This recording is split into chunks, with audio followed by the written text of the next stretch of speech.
గొప్ప మర్మం లోకానికి తెలియపరచబడింది.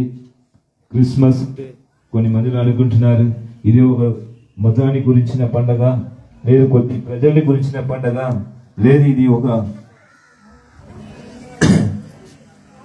దేశాన్ని గురించిన పండగ నేను అనుకుంటున్నాను. కానీ ఇది సర్వలోకానికి ఉద్యోగం తీసుకుని వస్తున్న పండగ. చెప్పండి కూడా దేవుని మహిమపరుస్తాను. దేవుని బిడ్డలారా హల్లెలూయా. దేవునికి మహిమ కలుగును గాక.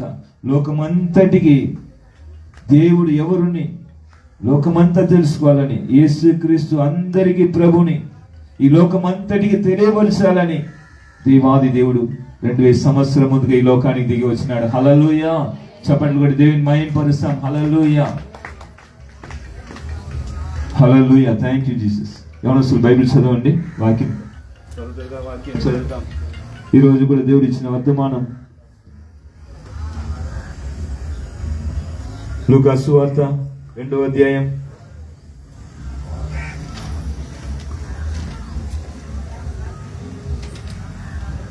2వ అధ్యాయం 11, 12 2 వచ్చిన తీసుకున్న త్వరగా చదవాలి.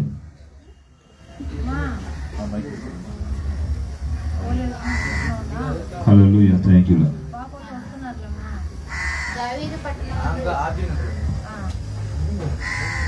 చదవండి.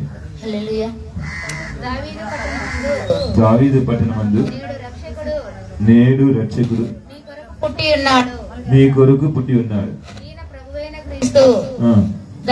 దానికి ఇదే మీకు ఆనవాలు. ఒక శిశువు పొత్తి గుడ్డలతో చుట్టబడి ఒక తొట్టిలో పండుకొని ఉండుట మీరు చూచెదరని వారితో చెప్పాను. హల్లెలూయా. చెప్పండి కూడా దేవుని మహిమపరుస్తాం. దేవుడు ఈ రోజు కూడా మనకి ఇచ్చిన వర్తమాన వాక్యం ఇది. పరిశుద్ధాత్మ దేవుడు ఈ లోకానికి తన కుమారుడైన యేసుక్రీస్తుని గర్భం ధరించడానికి కొరకు పరిశుద్ధాత్మ ద్వారా ఆయన గర్భం ధరించబడినాడని చెప్పి పరిశుద్ధ గ్రంథం సెలవిస్తుంది. కానీ చూడండి, ఇక్కడ దూతలు వచ్చి దేవునితో సువార్త చెప్తున్నారు. ఏం సువార్త చెప్తున్నారంటే లూకా సువార్త ఇప్పుడు మనం 2వ అధ్యాయం 11వ వచనం చెప్తుంది, దావీదు పట్టణమందు నేడు రక్షకుడు. అది చెప్పండి, రక్షకుడు రక్షకుడు మీ కొరకు పుట్టి ఉన్నాడు. చెప్పండి కూడా గట్టిగా దేవుని మహిమపరచండి. హల్లెలూయా. దేవుడు ఎవరి కొరకు పుట్టాడంట? మన కొరకు. అందుకుదా మన పాడిన మన కొరకు పుట్టాడు యేసయ్య అని చెప్పి. మన కొరకు పుట్టి ఉన్నాడు. లోకంలో ఉన్న ప్రతి ఒక్కరు చెప్పాలి ఎవరి కొరకు పుట్టినాడు? యేసయ్య. నేడు రక్షకుడు మీ కొరకు పుట్టి ఉన్నాడు అని చెప్పి ఈ భూమి మీద ఉన్న ప్రతి ఒక్కరిని చూసి దేవదూత సువార్త పలికింది. హల్లెలూయా. ఆ శుభవర్తమానం ఏమిటంటే లోకమంతటికి రక్షకుడు పుట్టి ఉన్నాడు. హల్లెలూయా. లోకంలో ఉన్న అందరికీ రక్షకుడు ఆయన. ఒక్క మతాన్ని గురించి ఒక రక్షకుడు కాదు, ఒక కులాన్ని గురించిన రక్షకుడు కదా ఆయన. ఆయన ఎవరు? లోక రక్షకుడు. గట్టిగా చెప్పట్లో గట్టిగా దేవునికి మహిమ కలుగును గాక. ఆ లోక రక్షకుడు 2000 సంవత్సరం ముందుగా చిన్న చాలా చిన్న గ్రామమైన బెత్లెహేములో పుట్టాడంట. ఆయన పుట్టుకని గురించిన ప్రవచన మీకా గ్రంథం 5వ అధ్యాయం 2వ వచనం చదువుతాం. త్వరగా చదవండి. మీకా 2:5-2 అక్కడ ఏం రాయబడింది అంటే ఆయన్ని గురించి, పుట్టుకని గురించి, ఆయన ఎక్కడ పుట్టబోతున్నాడు గురించి కూడా రాయబడింది. చూద్దాం, చదవండి. మీకా 5:2. దేవునికి మహిమ కలుగును గాక. త్వరగా చదవండి. బెత్లెహేము ఎఫ్రాతా యూదా వారి కుటుంబములలో నీవు స్వల్ప గ్రామమైనను నా కొరకు ఇశ్రాయేలును ఏలబోవాడు నీలో నుండి వచ్చును. చెప్పండి కూడా దేవుని మహిమపరచును. హల్లెలూయా. ఇశ్రాయేలుని ఏలువాడు ఎక్కడి నుంచి వస్తున్నాడంట? స్వల్ప గ్రామమైన బెత్లెహేము నుండి వచ్చాడంట. హల్లెలూయా. దేవునికి మహిమ కలుగును గాక. ఆ బెత్లెహేము గ్రామము నేటికి లోకమంతటికి తెలియపరచబడింది. కారణం ఏమిటంటే రక్షకుడు అక్కడ పుట్టి ఉన్నాడు. హల్లెలూయా. గట్టిగా దేవుని మహిమపరచం. దేవుని బిడ్డరా, దావీదు పట్టణమందు నేడు రక్షకుడు మీ కొరకు పుట్టి ఉన్నాడు. అది దావీదు పట్టణం. ఆ చిన్న గ్రామం ఏమైపోయింది? నేటికి ఏమైపోయింది? దావీదు పట్టణంగా మార్చబడింది. కారణం ఏమిటంటే రక్షకుడు పుట్టాడు. హల్లెలూయా. గట్టిగా చప్పట్లు కొట్టి దేవుని మహిమపరచండి. దేవుని బిడ్డలారా, రక్షకుడు పుట్టాడు కనుక ఆ స్వల్పమైన గ్రామము ఈ లోకం అంతటికి ఆశీర్వాదకరమైన గ్రామముగా మారింది. హల్లెలూయా. యేసయ్యకు మహిమ కలుగును గాక. అక్కడ 11వ వచనం చెప్తుంది, దావీదు పట్టణమందు నేడు రక్షకుడు మీ కొరకు పుట్టి ఉన్నాడు, ఈయన ప్రభు అయిన క్రీస్తు. హల్లెలూయా. ఆయన ఎవరుంట? ప్రభు అయిన క్రీస్తు. అందుకు చెప్పండి, ఈయన ప్రభు అయిన క్రీస్తు. ఏదో ఒక బాలుడు పుట్టాడు, లేదు ఒక శిశువు పుట్టిని చెప్పి ఒక తల్లి తండ్రులు సంతోషపడేది కాదు, వాళ్ళతో కుటుంబీకులు సంతోషపడేది కాదు. ఇది ఇక్కడ రాయబడిన మాట బాగా స్పష్టంగా చూస్తే ఈయన అని దూత చెప్తుంది. ఎవరు? ఈయన ప్రభు అయిన క్రీస్తు. పుట్టిన వారు ఎవరు? క్రీస్తు. కానీ ఎక్కడ పుట్టింది? బెత్లెహేములో. ఆయన చూడడానికి ఎట్లా ఉన్నాడు? అప్పుడు శిశువుగా ఉన్నాడు. కానీ దూత ఏం చెప్తుంది అంటే ఈయన అంటుంది. చెప్పండి కూడా దేవుని మహిమపరచండి. హల్లెలూయా. ఈయన అని చెప్పి ఎవరో పుట్టినప్పుడు చెప్తారా? ఎవరైనా చెప్పగలుగుతామా? మన పిల్లలు కనినప్పుడు ఈయన అని చెప్పగలుగుతామా మనం ధైర్యంగా? ఎవరైనా చెప్పినారా భూమి మీద? ఎవరైనా ఒక్కరు చెప్పండి. ఈయన అని చెప్తారా? లేదు. పుట్టిన పిల్లలకి ఏం చెప్తారు మీరు? శిశు ఉంటారు. మళ్ళా పిల్లోడు పుట్టాడు అంటారు. లేదు ఇంకా అమ్మాయి పుడితే అబ్బాయి కదా అమ్మాయి అంటారు. కానీ ఈయన మాట శ్రేష్టమైన మాట ఎవరికి మాత్రం ఇవ్వబడింది అంటే మన ప్రభు అయిన యేసుక్రీస్తుకు మాత్రమే. చెప్పండి కూడా గట్టిగా దేవుని మహిమపరచండి. గొప్ప మర్మం ఇది. ఈయన అని చెప్పండి. ఈయన ప్రభు అయిన క్రీస్తు. ప్రభు అయిన క్రీస్తు. ఎవరు పలికినారు ఈ మాట? దూత పలికింది. చెప్పండి కూడా దేవుని మహిమపరచండి. హల్లెలూయా. దూత వచ్చింది, దూత పలికింది. ఏం చెప్పింది? ఈయన మామూలు ఒక శిశువు కాదు, ఒక బాలుడు కాదు, ఒక అమ్మాయి అబ్బాయి కాదు. ఇది ఎవరు? ఈయన యేసయ్య. ఎవరు? ప్రభు అయిన క్రీస్తు. హల్లెలూయా. ఆయన పుట్టుకలనే ఆయనకు మహిమ కలిగింది. హల్లెలూయా. ఆయన పుట్టుకలనే ఆయన మహిమ తెచ్చుకున్నాడు. గట్టిగా చెప్పండి కూడా దేవుని మహిమపరచండి. దేవుని బిడ్డ, ఆయన రాజుల భవనంలో పుట్టలేదు. ఎక్కడ పుట్టాడని రాయబడింది. కింది వచనం చదవండి. దీనికి ఇది చదవండి. 12వ వచనం, లూకా సువార్త 2:12. దాని ముందుగా చదవండి. 12 సరిగా చదవండి. దీనికి మీ ఆనవాలు, దానికి ఇదే మీకు ఆనవాలు, ఒక శిశు బొత్తి గుడ్డలతో చుట్టబడి ఒక తొట్టిలో పడుకునుట చూచుదురు. హల్లెలూయా. దేవునికి మహిమ కలుగును గాక. చప్పట్లు కొట్టి దేవుని మహిమపరచండి. ఎక్కడ ఉన్నాడు ఇంత గొప్ప ఆయన? అంత గొప్ప ఆయన ఎక్కడ ఉన్నాడు? చెప్పండి. ఎందుకు చెప్పండి. ఎక్కడ ఉన్నాడు? పశువుల పాకలో. హల్లెలూయా. చప్పట్లు కొట్టి దేవుని మహిమపరచండి. దేవునితో తగ్గింపు, ఆయనతో దీనత్వం ఆయనకు మహిమను తెచ్చింది. హల్లెలూయా. అక్కడ రాయబడిన మాట ఆయన ఇదే మీకు ఆనవాలు, ఓ గుర్తింపు. ఈయన ప్రభు అయిన క్రీస్తుని చెప్పబడిన దూత ఏం చెప్పింది అంటే నెక్స్ట్ మీకు ఆనవాళ్ళు కూడా చెప్తాం. పోయి చూడండి. ఈయన ప్రభు అయిన క్రీస్తే, ఈయన దేవుడే, కానీ ఎక్కడ పుట్టినాడు పోయి చూస్తే మీకు తెలుస్తుంది అని చెప్పి దానికి ఆనవాళ్ళు చెప్పి పంపింది. హల్లెలూయా. దేవునికి మహిమ కలుగును గాక. ఇది చెప్పబడిన ఆనవాళ్ళు అక్కడ పోయి చూస్తుంటే అక్కడ జరిగింది. ఏం జరిగింది అంటే ఒక శిశువు ఎక్కడ పుట్టిందింట? అక్కడ బెత్లెహేములో ఆ చిన్న పశువుల పాకలో. ఎలా కొనిందింట? బొత్తి గుడ్డలతో. అంటే బొత్తి గుడ్డలంటే ఏం అర్థం చెప్పండి. అది దేవునికి మహిమ కలిగిన. చెప్పండి కూడా దేవుని మహిమపరచండి.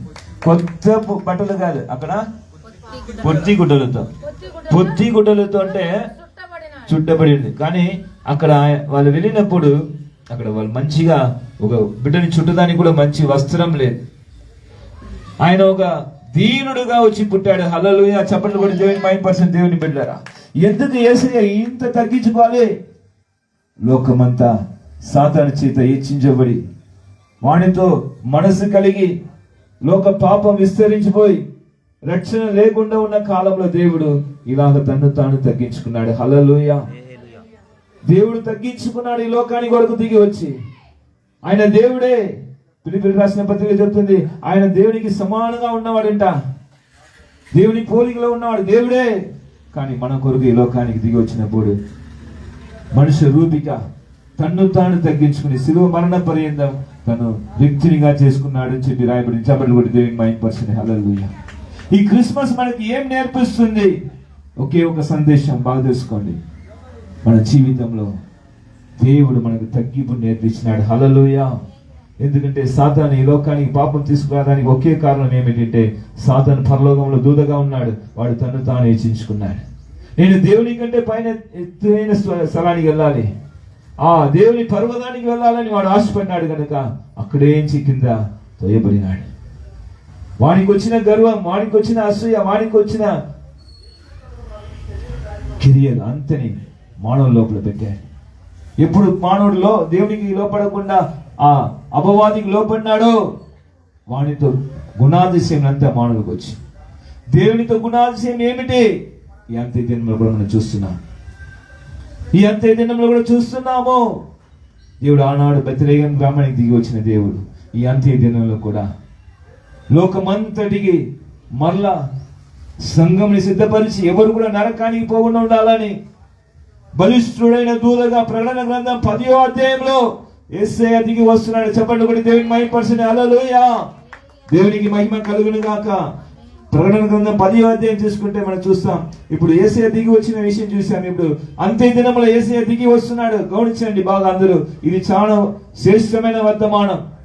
అంత్య దినంలో దేవుడు దిగి వచ్చినాడు అని విశ్వాసముతో మనం కూడా ఈ వాక్యం చదువుతాం. చదవండి ప్రకటన గ్రంథం 10వ అధ్యాయం 1-2 వచనంలో. అక్కడ బలిష్ఠుడైన వేరొక దూత పరలోకం నుండి దిగి వచ్చిట చూచి తిని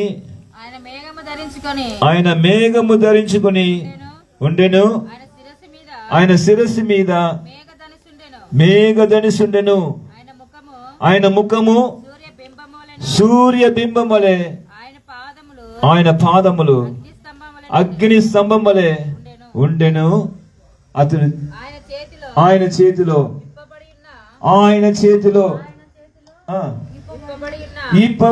విప్పబడి ఉన్న ఒక చిన్న పుస్తకమును. హల్లెలూయా. ఇక్కడ కూడా మనం చూస్తుంటే ఆయన ఆయన ఆయన చెప్పండి కూడా గట్టిగా దేవునికి మహిమ కలుగును గాక. ఆయన అక్కడ చూసిన అదే ఆయన ఇక్కడ కూడా కనిపిస్తున్నాడు. హల్లెలూయా. బలిష్ఠుడైన దూతగా కనిపిస్తున్నాడు. అదే ఆయన మేఘం ధరించుకుని ఉన్నాడు. అదే ఆయన ముఖము సూర్య బింబం వలె ఉన్నది. అదే ఆయన పాదము అగ్ని స్తంభం వలె ఉన్నది. అదే ఆయన చేతిలో విప్పబడిన పుస్తకం ఉన్నది. హల్లెలూయా. యేసయ్య మరల భూలోకానికి దిగి వచ్చినాడు. ఎందుకొరకు దిగి వచ్చినాడు? ఆయన చేతిలో విప్పబడి ఉన్న పుస్తకాన్ని లోకంలో ఉన్న వాళ్ళకి అందరికీ తెలియపరిచి లోకాన్ని రక్షించడానికి వరకు దిగి వచ్చినాడు. చెప్పండి కూడా దేవుని మహిమపరచండి. హల్లెలూయా. ఆ బలిష్ఠుడైన దూతగా దిగి వచ్చిన యేసయ్య ఈ దినంలో కూడా కొనియాడబడును గాక. ఆయనకు మహిమ కలుగును గాక. దేవునితో వాక్యం చెప్తుంది. లూకా సువార్త 9వ అధ్యాయం 26వ వచనం చదివితే అక్కడ 3 మహిమలతో దేవుడు రావాలని రాయబడింది. తీసుకోండి, చదవండి ఎవరైనా త్వరగా. లూకా సువార్త 9వ అధ్యాయం 26వ వచనం. దేవునితో రాకడ, చివరి రాకడిని గురించిన మర్మం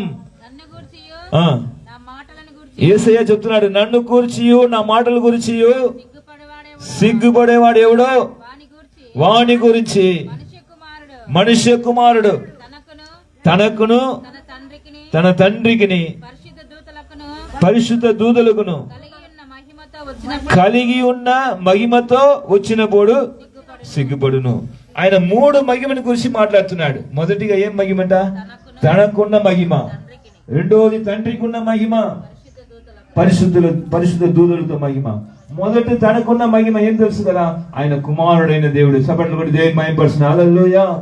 దేవుని కుమారుడుగా లోకానికి వచ్చాడు. ఆయన యేసుక్రీస్తుగా రక్షకుడుగా వచ్చినప్పుడు దేవుని కుమారుడిని పిలువబడినాడు. హల్లెలూయా. తర్వాత మనుష్య కుమారుడుగా మారాడు. హల్లెలూయా. మనుష్య కుమారుడుగా భూమిలో మన అందరి కొరకు పరిచర్య జరిగించినాడు కనుక ఆ మనుష్య కుమారుడుగా లోకానికి వచ్చిన దాని గురించి చెప్తున్నాడు. తనతో మహిమ అంటున్నాడు. గట్టిగా చప్పట్లు కొట్టి దేవుని మహిమపరచండి. తన మహిమ ఎలాంటిది చెప్తున్నాడు. రెండోది మహిమ చెప్తున్నాడు. తండ్రి యొక్క మహిమ. తండ్రి యొక్క మహిమని ఇవ్వాలని యేసుక్రీస్తు ప్రభువు వారు లోకానికి వచ్చి తనతో దేవునితో చిత్తాన్ని ముగించి తన పరిచయాన్ని ముగించుకుని సిలువలో, కల్వరి సిలువలో బలియాగమైపోయి తిరిగి మరణించి 3వ రోజు తిరిగి లేచి ఈ భూలోకంలో 40 రోజు ఉండి హల్లెలూయా. పరలోకానికి ఆరోహణం వెళ్ళిపోయినప్పుడు చెప్పారు, నేను వెళ్ళి తండ్రి యొద్ద నుండి మీకు నాతో ఆత్మని పంపిస్తాడు. గట్టిగా చప్పట్లు కొట్టి దేవుని మహిమపరుస్తాను. తండ్రి యొక్క మహిమతో నేను తిరిగి వస్తాడు. మిమ్మల్ని దిక్కు లేని వారుగా విడిచిపెట్టాను. 14వ యోహాను సువార్త చెప్తుంది, మీ దిక్కు లేని వారుగా మిమ్మల్ని విడిచిపెట్టాను, నేను మరలా తిరిగి వస్తాను. నేను తిరిగి వస్తానని చెప్పిన యేసయ్య తండ్రి దగ్గర ఉండి తండ్రి యొక్క మహిమగా పరిశుద్ధాత్మ దేవుడిగా రెండోసారి భూలోకానికి దిగి వచ్చాడు. చప్పట్లు కొట్టి దేవుని మహిమపరచండి. హల్లెలూయా. ఈ సంఘముని శరీరముగా ఏర్పరచుకున్న యేసయ్య తన శరీరమైన సంఘములో పరిశుద్ధాత్మ దేవుడిగా నివాసం చేస్తున్నాడు. భూలోకంలో ఆయన సంచరిస్తున్నాడు. మొదటి మహిమ తన మహిమ, రెండోది తండ్రి యొక్క మహిమ. అక్కడ మూడో మహిమ చూద్దాం. ఇప్పుడు మూడో మహిమ ఏమి చదవండి. పరిశుద్ధ దూతలతో మహిమగా నేను వచ్చినప్పుడు ఉంటున్నాడు. గట్టిగా చప్పట్లు కొట్టి దేవుని మహిమపరచండి. హల్లెలూయా. దేవుడు తండ్రి యొక్క మహిమగా వచ్చాడు రెండోదిగా. మూడోదిగా ఆయన రాబోతున్నాడు. ఎలా రాబోతున్నాడంట? పరిశుద్ధ దూతల ఒక మహిమ. అందుకు చెప్పండి, పరిశుద్ధ దూతల ఒక మహిమ. పరిశుద్ధ దూతల ఒక మహిమతో దేవుడు దిగి వస్తున్నాడంట. అది ప్రకటన గ్రంథం 10వ అధ్యాయం. అది ప్రకటన గ్రంథం 10వ అధ్యాయం చెప్పబడిన పరిశుద్ధ దూత. అది బలిష్ఠుడైన దూతగా యేసయ్యనే మరల దిగి వస్తున్నాడు. హల్లెలూయా. ఎలాగ వస్తున్నాడు? అక్కడ మేఘం ధరించుకున్నాడు. అది మేఘం పరిశుద్ధ ఆత్మదేవునికి సాదృశ్యంగా బైబిల్ చెప్తుంది. రెండోదిగా ఆయన ముఖం సూర్యబింబం చెప్తుంది, యేసుక్రీస్తు చూపిస్తుంది. నాలుగోదిగా అక్కడ ఆయన పాదము అగ్ని స్తంభంగా కనిపిస్తుంది. ఆయన చేతిలో విప్పబడిన పుస్తకం.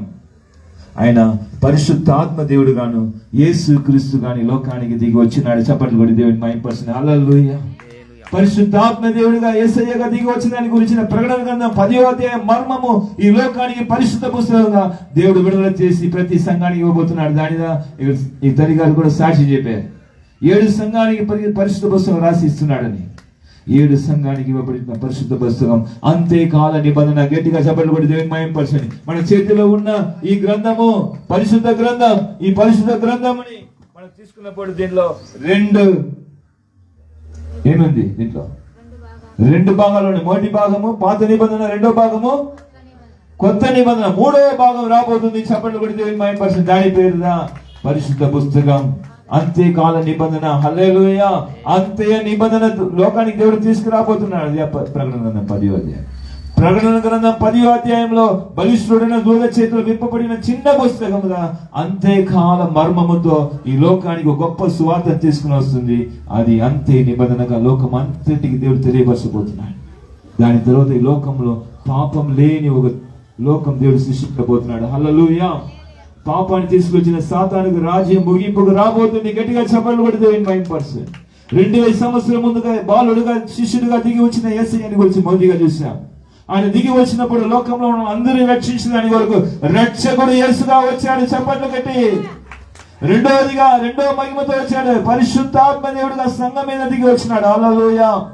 సంఘములో తన పరిచర్య ప్రారంభించడానికి వరకు, సంఘాన్ని ఏర్పరచడానికి వరకు, సంఘ పరిచర్య ప్రారంభించడానికి వరకు యేసయ్యనే పరిశుద్ధాత్మ దేవుడుగా మళ్ళా తండ్రి యొక్క మహిమగా వచ్చాడు. మూడవదిగా ఈ లోకమంతటిని రక్షించి తన రాకడకు సిద్ధపరచాలని సంఘం మీద పరిశుద్ధ దూతల మహిమతో బలిష్ఠుడైన దూతగా దేవుడు దిగి వస్తున్నాడు. హల్లెలూయా. ఈ బలిష్ఠుడుగా దిగి వచ్చే మహిమని గురించి ఎఫెసీ రాసిన పత్రిక 3వ అధ్యాయము 6వ వచనం ఒక మర్మాన్ని తెలిపిస్తుంది అని చదువుతాం. మనం చదవండి. ఎఫెసీ 3:6 వచనం చదువుతాం. అక్కడ ఒక మర్మం పౌలుకు దేవుడు బయలుపరిచినాడు. అంతే దినములో దేవుడు ఎలాగా ఈ బలిష్ఠుడైన దూతగా దిగి రాబోతున్నాడు. గొప్ప మర్మం అది. అందరూ బాగా గమనించండి. ఈ బలిష్ఠుడైన దూత ఎక్కడ దిగి రాబోతుంది? ఏ దేశానికి దిగి రాబోతుంది? ఆనాడు బెత్లెహేము గ్రామంలో, స్వల్పమైన గ్రామంలో యేసయ్య దిగి వచ్చినాడు కదా. ఈనాడు కూడా ఈయన దిగి రాబోతున్నాడు అని చెప్తున్నారే. ఈయన ఎక్కడ రాబోతున్నాడు? ఏ గ్రామానికి రాబోతున్నాడు? ఏ పట్టణానికి రాబోతున్నాడు? బైబిల్ గ్రంథం స్పష్టంగా చెప్తుంది. చూడండి. ఈ మర్మం ఏదనగా అందరూ చెప్పండి. ఈ మర్మం ఏదనగా దేవుడు మూడవసారి దిగి వచ్చిన దాని గురించిన మర్మం ఏదనగా అన్యజనులు. బాగా చెప్పండి. అన్యజనులు సువార్త వలన క్రీస్తు యేసునందు యూదులతో పాటు, అందుకు చెప్పండి, యూదులతో పాటు సమాన వారసులను ఒక్క శరీరం అందరి సాటి అవయములను వాగ్దానములో పాలివారై ఉన్నది. హల్లెలూయా. చెప్పండి కూడా దేవుని మహిమపరచండి. దేవుని పెట్టారా ఈ రోజు కూడా మూడో మహిమని గురించి దేవుడు మాట్లాడుతున్నాడు. మొదటి మహిమ మనం అందరం చూసాం. ఈ రోజు బెత్లెహేమని చిన్న స్వల్ప గ్రామంలో యేసు దిగి వచ్చి పశువుల పాకలో పుట్టాడు. రెండోదిగా ఆయన మహిమని చెప్పాడు. లూకా సువార్త 9:26 దేవుడు మాట్లాడినప్పుడు, నేను 3 మహిమతో వచ్చినప్పుడే ఈ లోకాన్ని రక్షించబోతున్నాను, ఈ లోకాన్ని మళ్ళీ తిరిగి తీసుకుపోబోతున్నాను అన్నాడు. ఈ లోకానికి ముగింపు వస్తుంది అన్నాడు. ఆ 3 మహిమ రాకుండా ఈ లోకానికి ముగింపు రాదు. హల్లెలూయా. 3వ మహిమని గురించి తెలియకుండా ఉన్నాం. అది మర్మంగా ఉండేది. ఈ అంత్య దినములో దేవుడు అక్కడ చెప్తున్నాడు, అన్ని జనులు ఉన్నాడు. హల్లెలూయా. అన్ని జనులతో చెప్పండి కూడా దేవుని మహిమపడతాం. హల్లెలూయా. మనమంతా అన్ని జనులుగా ఉంటుంది. దేవుడు మన అన్ని జనుల మధ్యలో దేవుడు దిగి వస్తున్నాడు. హల్లెలూయా. దేవునికి మహిమ కలుగును గాక. బాగా గమనించండి. అపోస్తలుడైన పౌలు గారు చెప్తున్న మాట ఏమిటంటే, యూదులతో పాటు అన్ని జనులు కూడా ఏమవ్వాలంట? 3 చెప్పండి. మధ్య సమాన వారసులు. చెప్పండి గట్టిగా. మొదటిగా సమాన వారసులు అవ్వాలి. యూదులకు మాత్రం దేవుడు కాదు, యేసయ్య. అన్ని జనులు కూడా ఆయనే దేవుడు ఉన్న దానికి సమాన వారసత్వం ఇవ్వబోతున్నాడు. హల్లెలూయా. ఆ సమాన వారసత్వం గురించి చూస్తాం. రెండోదిగా ఒక్క శరీరం మందలి సాటి అవయములు. అందుకు చెప్పండి, యూదులతో పాటు అన్ని జనులు కూడా ఒక్క శరీరం మందలి, యేసుక్రీస్తు శరీరం మందలి ఏమవ్వాలంట? సాటి అవయములు కావాలంట. హల్లెలూయా. మూడోదిగా వాగ్దానములు. యూదులకు ఏ వాగ్దానం ఇచ్చినాడో దేవుడు, అది అన్ని జనులకు కూడా పాలువారు అవ్వాలి. చెప్పండి కూడా దేవుని మహిమపరచండి. హల్లెలూయా. అన్ని జనులకు దేవుడు వేరే కాదు, యేసయ్యనే దేవుడు. యేసుక్రీస్తు అందరికి ప్రభు అయిన దేవుడు. అంత్య దినములో ఏం చెప్పింది వాక్యం? ఇప్పుడు చదివినాం కదా, యూదులతో పాటు. అందుకు చెప్పండి, యూదులతో పాటు అన్ని జనులు కూడా ఏమవ్వాలా? సమాన వారసులు అవ్వాలి. ఏక శరీరం అయిపోవాలి. వాగ్దానానికి పాలివారు అవ్వాలి. ఇది 3 నెరవేర్చి దాని వరకు పాలూరున చిన్న గ్రామంలో, స్వల్పమైన గ్రామంలో, అన్ని జనులు ఉన్న గ్రామంలో దేవుడు మళ్ళా బలిష్ఠుడైన దూతగా దిగి వచ్చినాడు. చెప్పండి.